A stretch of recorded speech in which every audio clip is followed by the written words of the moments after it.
Puasa minyakilah kepalamu dan cucilah mukamu, supaya jangan dilihat oleh orang bahwa engkau sedang berpuasa, melainkan hanya oleh Bapamu yang ada di tempat tersembunyi.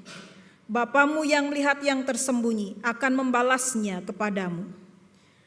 Janganlah mengumpulkan harta bagi dirimu di bumi, di mana ngengat dan karat merusaknya dan pencuri membongkar serta mencurinya. Namun kumpulkanlah bagimu harta di surga yang tidak dirusak oleh ngengat dan karat, dan pencuri tidak membongkar serta mencurinya. Sebab di mana hartamu berada, di situ juga hatimu berada. Demikianlah Injil Tuhan kita Yesus Kristus. Berbahagia mereka yang mendengar, memelihara dan melakukan dalam tuntunan Roh Kudus. Hosiana.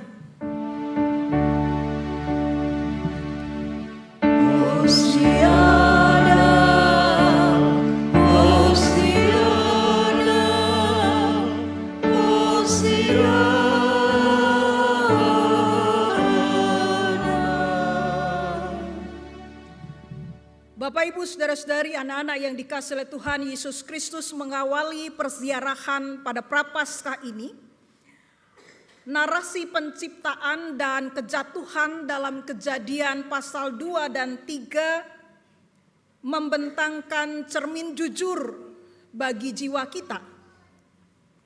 Setidaknya ada 5 realita yang menggugah kesadaran kita dari 2 pasal dari kitab Kejadian ini. Yang pertama, kita diingatkan tentang asal-usul kita, bahwa kita adalah debu yang dihidupkan oleh nafas Allah, bahwa kita diberi mandat oleh Allah, bahwa kita mengalami kegagalan dalam melaksanakan apa yang Allah tetapkan dan apa yang Allah perintahkan. Kita diingatkan juga tentang kefanaan kita. Dan pada akhirnya, di dalam 2 pasal ini, pengharapan tetap dimunculkan. Hari ini ketika kita mengaku dengan jujur bahwa kita sering gagal menjadi mitra Allah, kita seringkali terjebak dalam gaya hidup serakah dan tertidur secara rohani. Karena itu di dalam ibadah mengawali persiarahan kita pada masa Prapaskah ini, kita diingatkan tentang seperti yang diungkapkan dalam Kejadian 2 dan 3, siapakah kita? Bapak, Ibu, saudara-saudara, kita adalah debu. Kita berharga bukan karena bahan dasar kita, yaitu debu, melainkan karena pemilik nafas yang ada di dalam kita. Bukan kita. Ya. Allah tidak hanya membiarkan debu itu terbang, Ia membentuknya dengan tangannya sendiri dan menghembuskan nafasnya. Rabu Abu mengingatkan kita bahwa tanpa Tuhan, kita hanyalah materi yang mati. Sekali lagi, kita berharga bukan karena bahan dasar kita debu, tetapi karena pemilik napas yang ada di dalam kita.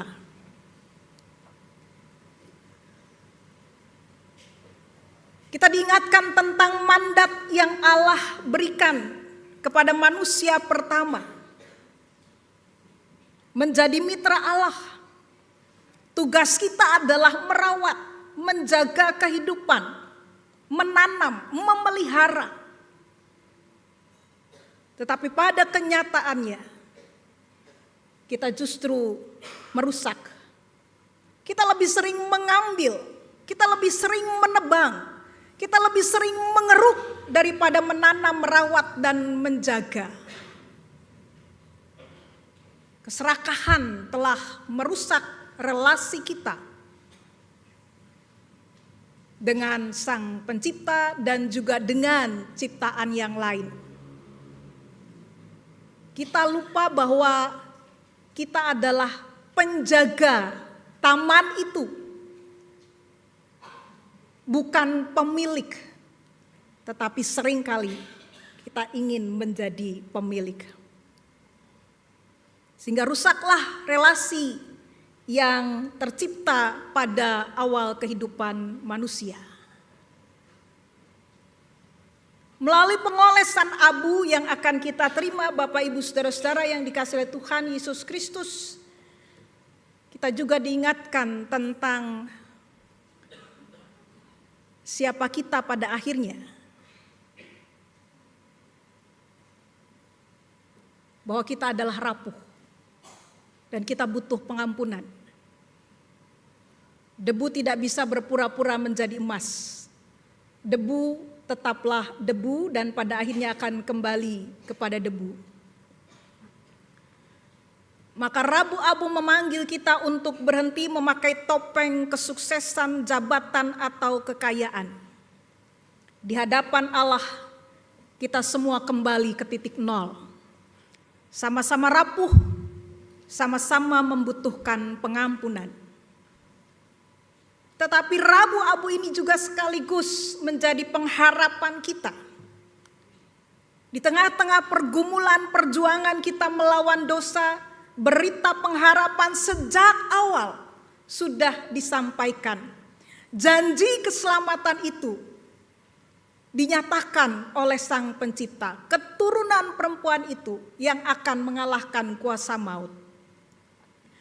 Bapak Ibu Saudara-saudara yang dikasihi oleh Tuhan Yesus Kristus, kalau hari ini kita mengaku dengan jujur bahwa kita sering gagal menjadi mitra Allah, kita sering terjebak dalam gaya hidup serakah dan tertidur secara rohani, maka kita diingatkan oleh satu kalimat yang sangat menarik dari George Thomason, yaitu bahwa masa 40 hari ini atau masa prapaskah ini adalah masa yang begitu kuat memanggil kita untuk berdiam diri seperti sebutir benih yang dikandung dalam tanah yang dingin dan gelap.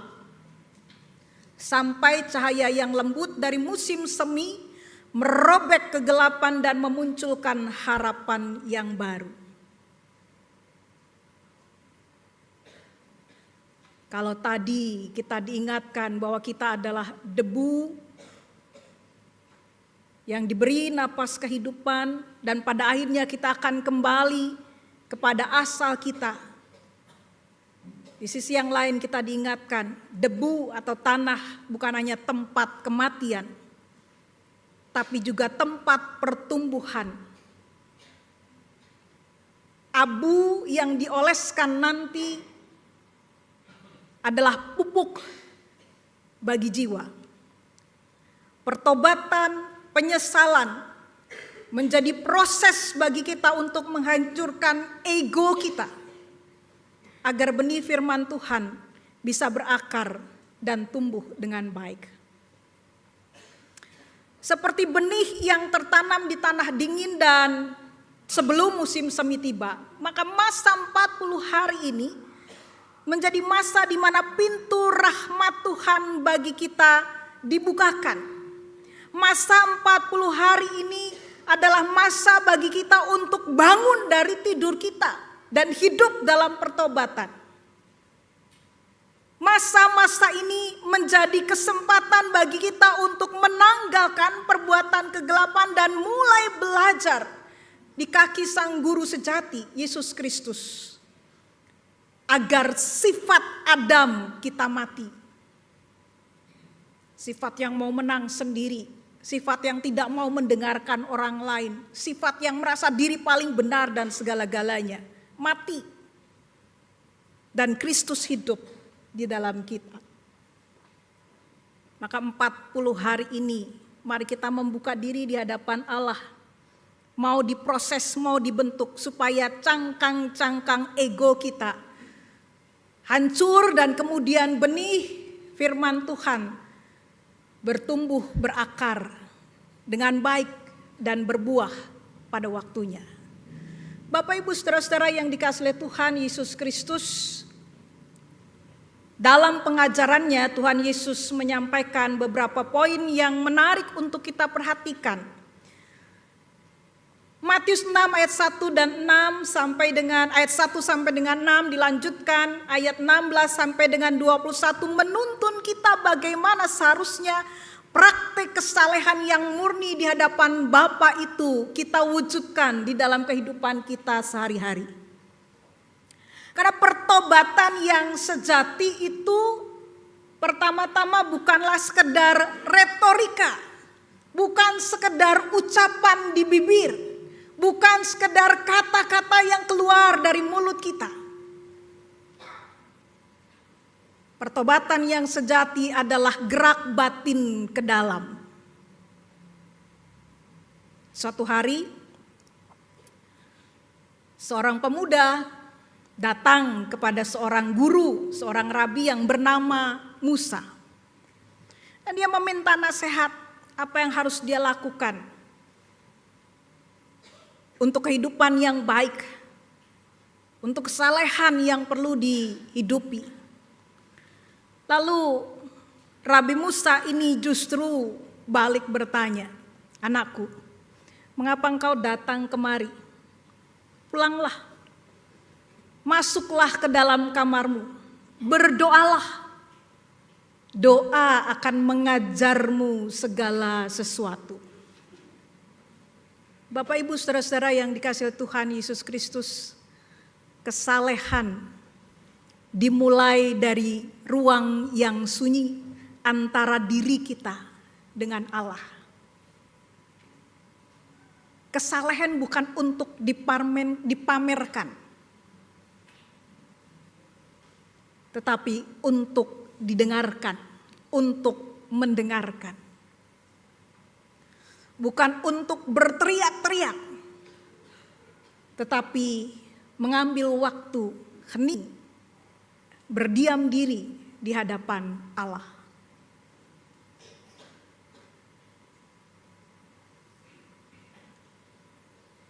Yang kedua,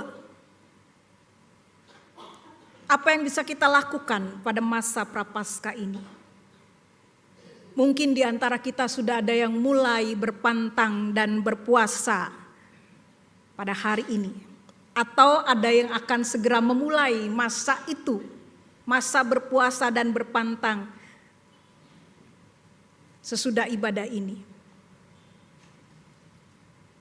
Yesus mengingatkan bahwa puasa bukan hanya sekedar menahan lapar, tapi membersihkan diri dari kepalsuan.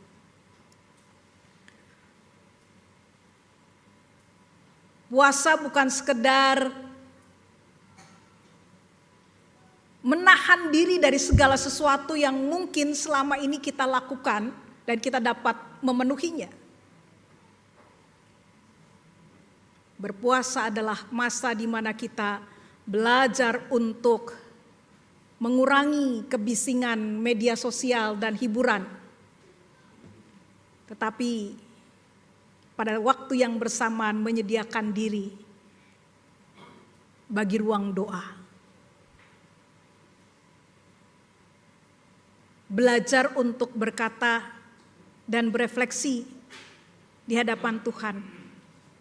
Apa yang sedang coba saya sembunyikan dari Tuhan di balik kebisingan-kebisingan yang kita dengar.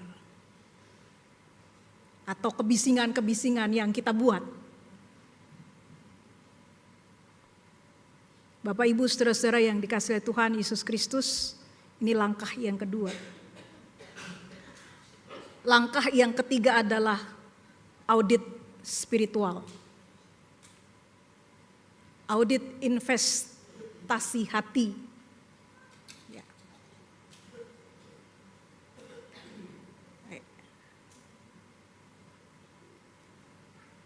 Nah, di mana hartamu berada, di situ hatimu berada. Matius 6 ayat 19 sampai dengan 21. Masa Prapaskah adalah masa di mana kita melakukan audit spiritual terhadap pengeluaran dan waktu kita. Selama ini sebagian besar kita habiskan untuk apa? untuk hal-hal yang pada akhirnya akan menjadi debu, gengsi, harga diri gitu ya, barang-barang mewah atau apapun lah. Maka masa prapaskah ini menjadi kesempatan bagi kita untuk mengalihkan investasi itu kepada hal-hal yang kekal. Pelayanan, sedekah, dan pembangunan karakter Kristus. Maka kita dapat bertanya pada diri kita sendiri, apa satu hal yang paling sulit untuk kita lepaskan dan kita memberikannya untuk Tuhan?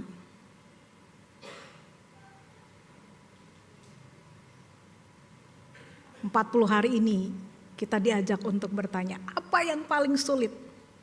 Apa satu hal yang paling sulit saya lepaskan untuk Tuhan?" Ya, kadang-kadang kita kan punya sesuatu yang paling berharga dan bernilai. Dan ketika sesuatu yang berharga dan bernilai itu diminta, kita agak sulit untuk, bukan agak sulit, bahkan mungkin tidak mau memberikan. Karena kita merasa itu sesuatu yang paling berharga. Tapi masa 40 hari ini ketika kita berpantang dan berpuasa, mari kita melakukan audit spiritual. Apa satu hal yang paling sulit saya lepaskan untuk Tuhan?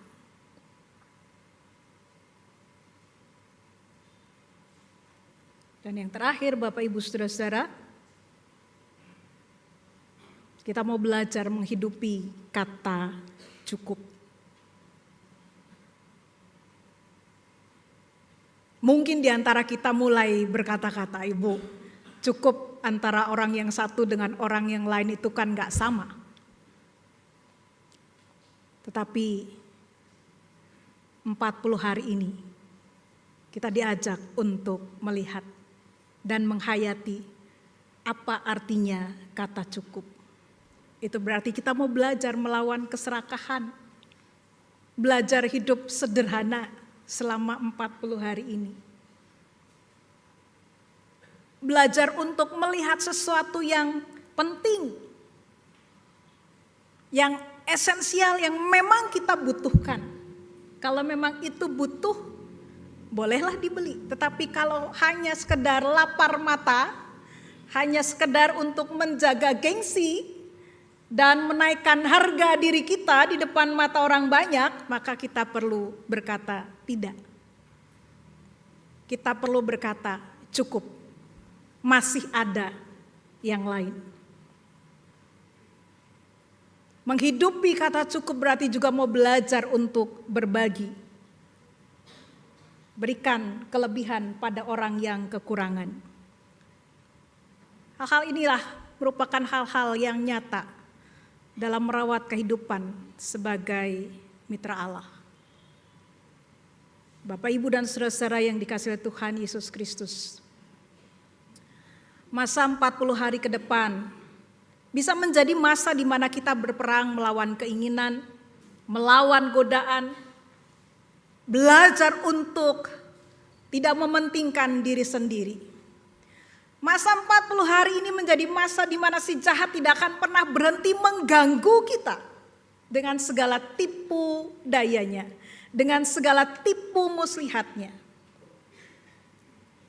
Dia akan terus mengocoh kita dengan pikiran-pikiran negatif yang dijejalkan ke dalam otak dan hati kita. Jangan menyerah. Jangan menyerah dengan tawaran kenikmatan yang diperhadapkannya kepada kita. Tetapi berdoalah selalu kepada Allah. Jangan biarkan si jahat mencuri iman kita pada rahmat dan anugerah Allah. Kalaupun kita merasa dan atau mengalami kegagalan dalam masa-masa ini, jangan berputus asa karena kesalahan kita. Tapi bangkit dan berjalanlah kembali. Dan teruslah berdoa, bisikkanlah terus doa-doa kita di hadapan Allah Bapa kita. Seperti lagu NKB begitu kan? Ada yang hafal NKB berapa? Bisikanlah terus doamu di pagi dan petang. Terus? Nanti dicari ya. Bisikanlah terus doamu, itu salah satu lagu. Ada dalam himpunan doa di NKB. Nyanyikanlah Kidung Baru. Berdoalah terus, jangan menyerah. Tapi pada saat yang bersamaan juga jangan pernah merendahkan orang lain karena dosanya. Kita tidak lebih baik, kita tidak lebih benar dari mereka. Yang perlu kita ingat adalah ketika jiwa yang sesat itu berdoa dan bertobat dari perbuatannya yang salah, Tuhan akan mengangkat orang itu. Perhatikan narasi yang dituliskan dalam Lukas 18 ayat 9 sampai dengan ayat yang. Dan kalau kita diberi kesempatan untuk melakukan apa yang baik, jangan terlalu bangga dengan kebaikan yang kita buat. Jangan terlalu memuji diri sendiri. Jangan menghitung kebaikan dan berkat yang sudah kita berikan. Sebaliknya, hitunglah pemberian dan berkat dari Tuhan. Saudara-saudara, selamat memasuki masa berpantang dan berpuasa. Selamat menghayati dengan sungguh hidup pertobatan yang diserukan kepada kita. Teruslah berdoa, teruslah berjalan sampai cahaya Paskah itu tiba. Amin.